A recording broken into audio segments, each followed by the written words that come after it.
Sinbad ने अपनी छठी कहानी सुनाने के बाद सातवीं और आखिरी कहानी सुनानी शुरू की। अपनी आखिरी कहानी सुनाते हुए सिंदबाद ने कहा, मैंने निश्चय किया था कि मैं आगे कभी जल यात्रा नहीं करूंगा। मेरी स्थिति भी इतनी हो गई थी कि कहीं आराम से बैठकर दिन गुजार सकूं। ऐसा सोचते हुए मैं अपने घर में खुशी से रहने लगा। एक दिन मैं अपने दोस्तों के साथ खाना खा रहा था। तभी एक नौकर आया और बोला, खलीफा के दरबार से एक सरदार आए हैं, वह आपसे बात करना चाहते हैं। मैंने अपना भोजन समाप्त किया और सरदार से मिलने बाहर आया। सरदार ने कहा, खलीफा ने तुम्हें बुलावा भेजा है। इतना सुनने के बाद मैं उसके साथ जाने को राजी हो गया। खलीफा के दरबार पहुंचकर मैंने जमीन को चूमा और प्रणाम किया। इतने में खलीफा ने बोला, सिंदबाद, मैं चाहता हूं कि सरान द्वीप के बादशाह की ओर से भेजे गए पत्र के जवाब में मैं पत्र भेजूं। साथ ही उपहारों के बदले मेरी ओर से उन्हें उपहार भी भेजूं। तुम मेरा संदेशा लेकर सरान द्वीप के बादशाह के पास जाओ। मैं असमंजस में पड़ गया। मैंने हाथ जोड़ लिए और कहा, हे मालिक, मुझ में इतना साहस नहीं है कि आपकी आज्ञा का उल्लंघन करूं।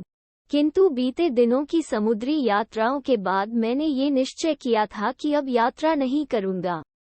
किसी जहाज पर पांव नहीं रखूंगा। मैंने खलीफा को अपनी बीती 6 यात्राओं की मुश्किलों से भरी कहानी सुनाई। यात्रा के बारे में सुनकर खलीफा आश्चर्यचकित जरूर हुए, लेकिन अपने फैसले पर अड़े रहे। खलीफा ने कहा, तुम बहुत कष्ट में हो, लेकिन मेरी आग्रह पर एक आखिरी बार यात्रा कर लो, क्योंकि ये काम तुम्हारे अलावा कोई और नहीं कर सकता है। अंत में मैंने हार मान ली और खलीफा के कहे अनुसार यात्रा के लिए तैयार हो गया। मेरा जाना तय हुआ। खलीफा ने मुझे रास्ते के लिए 4000 दीनार दिए और कहा, घर जाकर तैयारी कर लो। मैं घर लौटा, सामान बांध लिया। अगली रोज मैं खलीफा के दरबार पहुंचा। मुझे खलीफा के सामने हाजिर किया गया। खलीफा मुझे देख अति प्रसन्न हुआ और मेरा हाल पूछा। मैंने उसका धन्यवाद किया और उपहार सामान लेकर बसरा बंदरगाह के लिए निकल पड़ा। वहां जहाज खड़ा था। मैं सामान के साथ उस पर सवार हुआ और लंबी यात्रा के बाद सरान द्वीप पहुंचा। मेरे आने की सूचना मिलते ही सरान द्वीप के बादशाह मेरे सामने आए। मैंने अपना परिचय दिया। बादशाह मुझे पहचान गए और मेरा कुशल मंगल पूछा। मैंने उनके व्यवहार की प्रशंसा की और खलीफा की ओर से भेंट स्वरूप भेजे गए सामान उन्हें सौंप दिए। खलीफा ने सरान के बादशाह के लिए जो उपहार भेजे थे, उसमें कई कीमती वस्तुएं थीं। सामान में एक लाल रंग का बेहद खूबसूरत कालीन था, जिसकी कीमत 4000 दीनार थी। उस पर बहुत सुंदर सुनहरा काम किया हुआ था। एक प्याला मानिक का था, जिसमें शेर का शिकार करते मनुष्य का चित्र अंकित था। उपहार में एक राजसिंहासन भी था, जो अनगिनत बहुमूल्य रत्नों से जड़ा हुआ था। ये सिंहासन हजरत सुलेमान के तख्त को भी मात देता था। उपहारों के बाद बादशाह ने खलीफा की ओर से भेजे गए संदेश पत्र को पढ़ा। खलीफा ने पत्र में लिखा था, आपको अब्दुल्ला हारून रशीद का प्रणाम। हमें आपका पत्र और उपहार प्राप्त हुआ। आपका धन्यवाद। हम हमारी ओर से कुछ उपहार भेज रहे हैं, स्वीकार करें। मेरा पत्र पढ़कर आपको पता लगेगा कि मेरे मन में आपके लिए कितना प्रेम और मान सम्मान है। सरान का बादशाह पत्र पढ़कर बेहद खुश हुआ। मैंने अपना काम कर दिया था, इसलिए मैंने उनसे विदा मांगी। बादशाह ने पहले तो साफ मना कर दिया, लेकिन मेरे कई बार आग्रह करने के बाद वह राजी हो गया। उन्होंने सम्मान, उपहारों और इनामों के साथ विदाई दी। मैं जहाज पर लौटा और कप्तान से बोला, मुझे जल्द से जल्द बगदाद पहुंचना है। कप्तान मेरी इच्छा अनुसार जहाज तेज चला रहा था। करीब 3-4 दिनों की यात्रा के बाद एक रोज अनहोनी हुई। हमारे जहाज को कुछ समुद्री लुटेरों ने घेर लिया। हम डर गए। लुटेरों ने हमारी सारी धन संपत्ति लूट ली और हमें बंधक बना लिया। जिन जिन लोगों ने हमें बचाने की कोशिश की, खतरनाक लुटेरों ने उन सभी को मार डाला। बदमाश लुटेरों ने हमें गुलाम जैसे कपड़े पहनाकर दूर द्वीप में बेच दिया। मुझे एक अमीर व्यापारी ने खरीदा। वह मुझे अपने साथ घर ले गया। व्यापारी मेरे बारे में कुछ नहीं जानता था। एक दिन वह व्यापारी मुझसे मेरे बारे में पूछताछ करने लगा। वह मुझसे सवाल जवाब करने लगा कि मुझे कोई काम आता है या नहीं। मैंने उसे अपने और अपनी यात्राओं के बारे में बताया। थोड़ी देर चुप रहने के बाद वह बोला, तीर चलाना जानते हो? मैंने कहा, बचपन में चलाया करता था। ये सुनकर वह उठा और मेरे हाथ में तीर धनुष पकड़ा दिया। उसके बाद वह मुझे शहर से दूर एक जंगल में ले गया।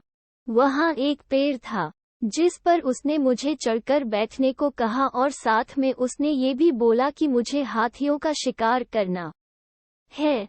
उसके जाते ही मैं पेड़ पर चढ़ गया और रात भर वहीं रहा।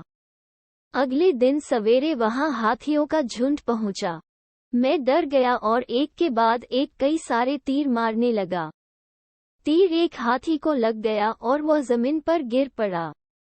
उसे घायल देख अन्य हाथी वहां से भाग खड़े हुए। फिर मैं शहर अपने मालिक के पास लौटा। मैंने उसे सारी बात बताई। मैंने कहा, मेरी तीर से एक हाथी गिरा है। व्यापारी ये सुन बेहद खुश हुआ। उसने मुझे तरह तरह के स्वादिष्ट पकवान खिलाए। अगले दिन हम दोनों जंगल में गए और हमने मरे हुए हाथी को दफना दिया। व्यापारी बोला, कुछ दिनों बाद वापस आकर इसके दांत निकाल लेना क्योंकि हाथी के दांत अनमोल होते हैं। तकरीबन 2 महीने तक मैं व्यापारी के साथ ही रहा। मैं आए दिन पेड़ पर चढ़ता, हाथियों का शिकार करता। एक रोज की बात है, मैं पेड़ पर ही बैठा था कि तभी हाथियों का विशाल झुंड पहुंचा। मैंने तीर चलाया, लेकिन तीर किसी हाथी को नहीं लगा। धीरे धीरे झुंड मेरे करीब आने लगा। उनके चलने से ऐसा लग रहा था मानो भूकंप आ रहा हो। हाथियों ने उस पेड़ को घेर लिया जिस पर मैं चढ़ा हुआ था। मैं काफी ज्यादा डर गया था। हाथियों ने मुझे देख लिया और पेड़ उखाड़ने लगे।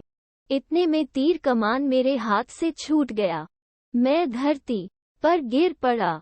तभी एक हाथी ने अपनी सूंड से मुझे उठाया और अपनी पीठ पर रख लिया। मैं घबराया हुआ था और हाथी की पीठ पर बेहोश पड़ा था। वह मुझे लेकर आगे आगे चलने लगा और अन्य हाथी उसके पीछे पीछे चलने लगे। वे मुझे एक सुनसान मैदान में ले गए और उतार दिया। कुछ ही देर में सभी हाथी गायब हो गए। कुछ दूर पर मुझे एक बड़ा गड्ढा दिखा। मैं करीब गया तो देखा कि वहां हाथियों की अस्थियों का ढेर लगा हुआ है। मैंने मन ही मन सोचा कि हाथी कितने बुद्धिमान जीव होते हैं। हाथियों को मालूम था कि मैं दांत के लिए उनका शिकार करता हूँ, इसलिए वे मुझे यहाँ लेकर आए ताकि मैं मरे हुए हाथियों के दांत ले जाऊं और उन्हें न छोड़ दूं। मैं कुछ देर वहां ठहरा और फिर वापस मालिक के पास लौट आया। रास्ते में मुझे एक भी हाथी नहीं दिखा। ऐसा लगा मानो हाथी यह इलाका छोड़ कहीं और बस गए हो। खुद से बातें करते हुए मैं व्यापारी के सामने पहुंचा। मुझे देख वह चिल्लाने लगा, अरे सिंदबाद, तुम अब तक कहाँ थे? मैं तुम्हारी चिंता में मरा जा रहा था। तुम्हें खोजता हुआ जंगल पहुंचा तो देखा कि तीर कमान जमीन पर गिरे थे और पेड़ उखड़ा हुआ था। मुझे तो लगा तुम मर चुके हो। मैंने व्यापारी को कहा, मैं ठीक हूँ। मैंने उसे अपनी पूरी कहानी बताई, साथ ही उस गड्ढे के बारे में भी बताया जहाँ हाथी मुझे लेकर गए थे। ये सुन व्यापारी बहुत खुश हुआ और गड्ढे तक जाने की इच्छा जताई। मैं उसे वहां ले गया। वहां कई हाथियों के दांत मिले। व्यापारी बहुत खुश हुआ। हम दोनों शहर लौट आए। एक रोज व्यापारी मुझसे बोले, आज से तुम मेरे नौकर नहीं हो। तुमने मुझ पर बड़ा उपकार किया है। तुम्हारे कारण मेरे पास खूब सारा धन जमा हो गया है। व्यापारी बोला, मैंने तुमसे एक बात छुपाई है। अब तक हाथियों ने मेरे कई गुलामों को मार डाला था। तुम एकमात्र हो जो उनके बीच से जिंदा लौट पाए हो। तुम बहुत भाग्यशाली हो। तुम्हारे कारण केवल मैं ही नहीं, बल्कि शहर के अन्य व्यापारी भी अमीर हो जाएंगे। आज से नहीं, बल्कि अभी से मैं तुम्हें आजाद करता हूँ। साथ ही भेंट स्वरूप धन दौलत भी देता हूँ। मैंने हाथ जोड़ लिए और बोला, आप मेरे मालिक हैं। भगवान आपको लंबी उम्र दे। मैं आपका आभारी हूँ जो आपने मुझे उन समुद्री लुटेरों से बचाया। मेरा भाग्य अच्छा था जो मैं आपके पास बिका। मेरी एक इच्छा पूरी कर दीजिए, मुझे मेरे देश पहुंचा दीजिए। व्यापारी बोला, तुम धीरज रखो। तुम्हारे देश की ओर जाने वाला जहाज यहाँ आते ही हम तुम्हें भिजवा देंगे। उस रोज से हर दिन मैं अपने देश के जहाज आने का इंतजार करने लगा। इस बीच मैं कई बार जंगल भी गया और हाथियों के दांत लाकर व्यापारी को दिए। दांतों की खरीदी के लिए कई जहाज वहां आने लगे। एक रोज व्यापारी ने मुझे कई हाथी के दांत दिए और मेरे देश से आए एक जहाज पर मुझे चढ़ा दिया।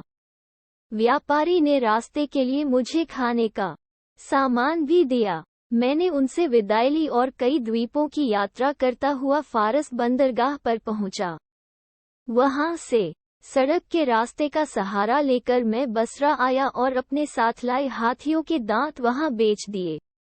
इसके बाद कुछ खरीदारी कर मैं बगदाद लौट आया। बगदाद लौटते ही मैं खलीफा के दरबार पहुंचा। मुझे देख खलीफा बेहद खुश हुआ। उसने कहा, मैं हर रोज तुम्हारी मंगल कामना की प्रार्थना किया करता था। मैंने उसे अपने साथ हुई घटनाएं बताई। हाथियों का अनुभव सुनकर खलीफा को बड़ा आश्चर्य हुआ। उसने अपने लेखक को आदेश दिया कि मेरे साथ हुए बीते दिनों की घटनाओं के बारे में सुनहरे अक्षरों में लिखे और अभिलेखागार में रखे। खलीफा ने मुझे ढेर सारा इनाम देकर विदा किया। अपनी यात्रा की अंतिम कहानी को खत्म करते हुए सिंदबाद ने कहा, मित्रों, इसके बाद मैं कभी किसी यात्रा पर नहीं गया। अब तक जो भी धन मैंने कमाए उनके सहारे ही जीवन जी रहा हूँ। उसने हिंदबाद से कहा, अब तुम ही बताओ, क्या ऐसा कोई इंसान है जिसने मुझसे अधिक मुश्किलों का सामना किया है? ये सुनने के बाद हिंदबाद उठ खड़ा हुआ। उसने सम्मानपूर्वक सिंदबाद का हाथ चूमा और कहा, सच कहूँ तो इन 7 समुद्री यात्राओं के दौरान आपने जितना संकट झेला और बार बार अपने प्राणों की रक्षा की है, इतनी शक्ति किसी में नहीं है।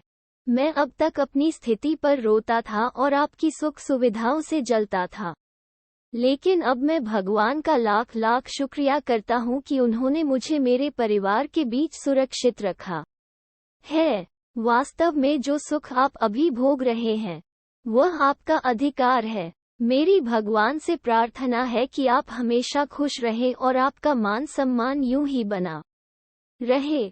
आखिर में सिंदबाद ने हिंदबाद को 400 दीनार देते हुए कहा, अब तुम मेहनत मजदूरी करना छोड़ दो और मेरे लिए काम करना शुरू कर दो। मैं पूरी जिंदगी तुम्हारा और तुम्हारे परिवार का भरण पोषण करूंगा। हिंदबाद ने सिंदबाद की बात मान ली और अपना आगे का जीवन आनंद से गुजारने लगा। तो ये थी सिंदबाद की आखिरी कहानी। ऐसे ही रोचक कहानियां पढ़ने के लिए जुड़े रहिए मॉम जंक्शन से।